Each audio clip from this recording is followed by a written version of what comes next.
It's time to hear from the Section Lions this afternoon, and Coach Chris Hammond. Coach, I believe this is year number 3. Yes, sir. And they're at Section. So if you would either introduce or let them introduce themselves and give us some preseason comments on your Section Lions, would appreciate it. Sure. I've got all seniors with me. Guys that's been with me since day one. Actually, two guys joined us last year, but these are leaders. We have Dominic Blair, number 6. He's our wide receiver, cornerback. Ethan Franks, middle linebacker, plays wingback. Drake McCutcheons, a running back, strong safety. And Jacob Cooper is going to be our quarterback this year. We lost Jace and need somebody to step up, and I think Coop's going to do a great job for us this year. Yes, sir. We're excited to get back. It's hard to believe that summer's over. It's been pretty fast. But at least we got to have a summer this year. Last year with COVID and that, it was a setback for everyone. But had a great summer. Guys really done well in the weight room. We got a lot of guys returning. A lot of these guys that first year was 9th and 10th graders, and we took a beating, and now they're seniors. So now it's hopefully it's their time to shine. So looking forward to our season. Coach, talk about your numbers. I know last year at this time the numbers were kind of low. Mm-hmm. You talked about these guys coming back. So how many starters do you have returning both sides of the ball, and your numbers? Yeah, numbers, I think a sign of your program is how your numbers are. And that first year was at 14. Last year was at around 20, 21. This year we carried about 40 kids through summer. So that was some of the younger kids too. But, we're probably going to have around 27, 28 kids on our roster. So that's, we're glad to see those numbers getting better for us. And that's played an important role. Last year, the first year we had injuries. We had 6 or 7 starters out at one time. And then last year, towards the end of the season, we had 4 starters get hurt. So that depth, I think, is going to help us in that aspect. Well, Coach Hammonds, I was around your first spring, and you said the numbers are real low. And, we was wondering, where is he going to go? But you've done an outstanding job. You've stayed with it. Now you're in year 3. The numbers are up. The interest is there. It has to feel good to you that the kids are responding, and your message, they're buying in. Absolutely. Yeah, it's a good thing, and a lot of it's just consistency and hard work and showing kids you care about them and getting in there with them. So, like I said, we had 14 kids that spring, and you watched us. We were pretty bad, but the kids, they was coachable, and they listened and responded, and we got better. Last year our goal was to make the playoffs. Section had been in the playoffs in 13 years, and we accomplished that. So that was a big thing for us, and hopefully we can build on that this year. Coach just alluded to the fact that you guys made the playoffs for the first time in 13 years. Last year, you won 5 games, which the most that Section had won since, I think, 2014. This is directed to the players. Talk about the motivation on going into this year. He said this is your senior year, and I know you guys want to have a special season. Talk about that motivation in doing better than you did last year. I think a big motivation for us was having a lot of guys come back that had been in the program since Coach Hammond had got here. And like he said, the first year we kind of got bullied because we was younger, and this year we're the older guys in the region, and then whoever else we play. So I think being older and stronger and faster is a lot of motivation for us to do better, to show the younger guys that they can also compete when they get up. And winning 5 games last year, we felt that we could have won 6, 7, or 8 games, and we're trying our best this year. We're working really hard, trying our best to do that this year. I feel that our motivation came mostly from our coaches. They told us that if we would push ourselves and we would see the results from it, So we started putting in the hard work, and then when we started winning, it started feeling good. So everyone else started to come out and push themselves. Well, Coach Hammons, back during the spring, you and Valley had got together, and I talked to Coach Vincent about this, and both of you felt like you had kids that needed to play, and that's why y'all chose to have a spring game. He got a lot out of that from his kids. Did you get a lot out of it from yours? Oh, absolutely. Yeah, like I said, we got some of those guys that hadn't played and come out, so we needed to see where they could play and if they could play and where they could help us.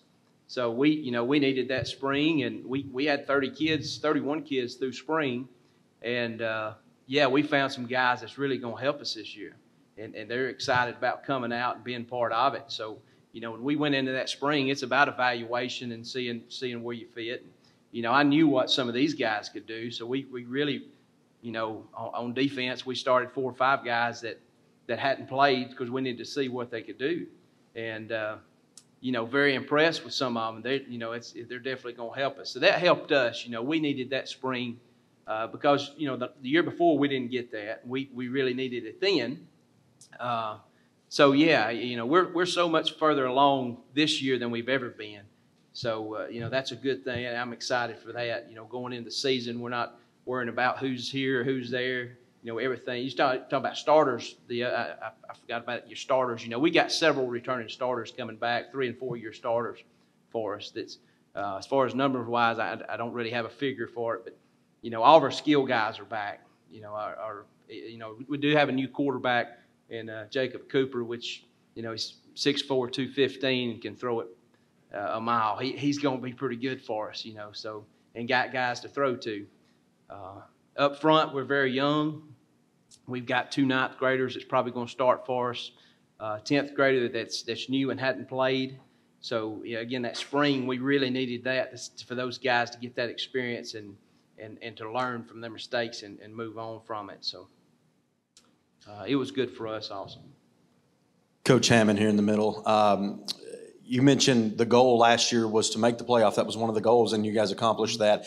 Of course, getting in the weight room and communication, those are key things to making those goals happen. But the other thing is the mindset. You've got to change the mindset, and I think entering your 3rd year, you obviously have begun to make that change, getting to where your players want to be. As you hit this next season, as you prepare for it for 3 weeks from now, where is the mindset? Where do you still think you need to improve to accomplish a different goal now? You made the playoff, so what's next? How do you get to that mindset to get to that what's next level? Well, we just got to continue working. You can't ever be satisfied. The goal is to be undefeated and win championships, and to do that, when you accomplish one goal, well, then you need to work harder to get to that next one. And I think accomplishing the first goal gives you motivation and excitement that, hey, we've done this, and now let's go let's get better. So that was a big goal for us, and we did accomplish that. And so this year we're looking to build on that. We want that streak to keep going. We want to find the playoffs again, and I think we can compete for a region championship. I don't think that's out of reach. The last 2 years I didn't feel that confident, but this year I think we got the players and stuff to compete with anybody we play with. So again, mindset's anything you do in life. That's what I tell the kids. It's all mental. What you believe and what you put your mind to. If you think you can or can't, you're right. So we got to think positive and keep these kids, headed in the right direction towards our goal. This question for the kids, of course, I know Coach Hammons and I've known him for a long time, but what is it like? Here's a chance to throw him under the bus if you want to. What is it like to play for Coach Hammons? Be good.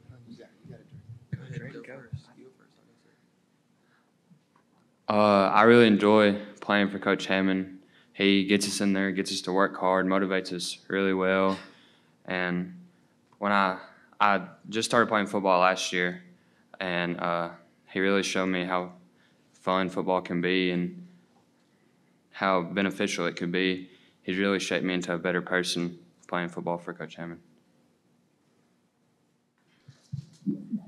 Yeah, it's wonderful playing for Coach Hammond. You never really know what each day holds with him. He's a surprise, I promise you.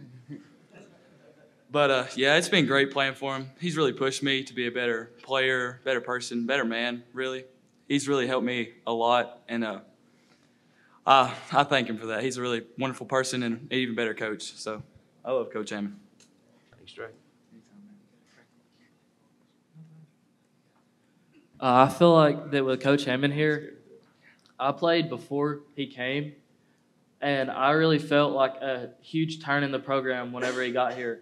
There was kids coming out wanting to play and not having to go in there and look for them. I started playing right before he came. And whenever he came, I've known him before I even started playing football. Whenever I heard that he was going to come, I played soccer for him, actually, when I was little. And I knew that he was going to be a big motivation for us.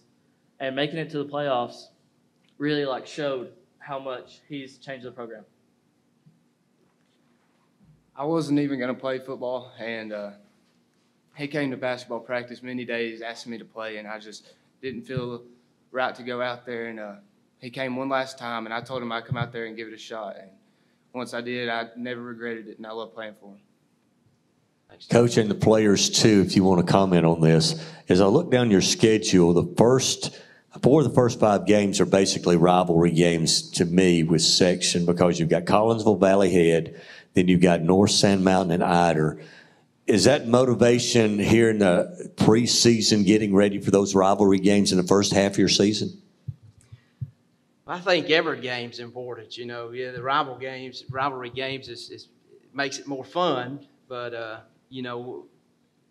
I guess this is the old coach's mindset. You take it one game at a time, and that's how we look at it. We want to go out there and compete and hopefully win every ball game that we go against. And then, early in the season, we've got the Valley Head game. That's important to me and special to me because I'm a Valley Head guy and played there, and it's fun.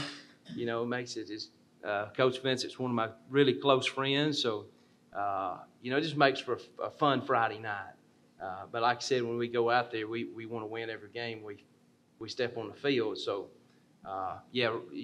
whether it's a rivalry game or not, we still want to be prepared and go out there and play the best we can. You guys want to comment on that question? Okay. All right, Coach. I know you opened with Collinsville there, I believe, in the first game. Are you playing Are you playing the spring jamboree? No, we played in the Valley spring, Head. so we start Monday. Okay. All right. That's it for the section lines. Congratulations, Coach, on last year's playoff team, and good luck this year. Thank you. And thanks, guys, for coming. Thank you for having us.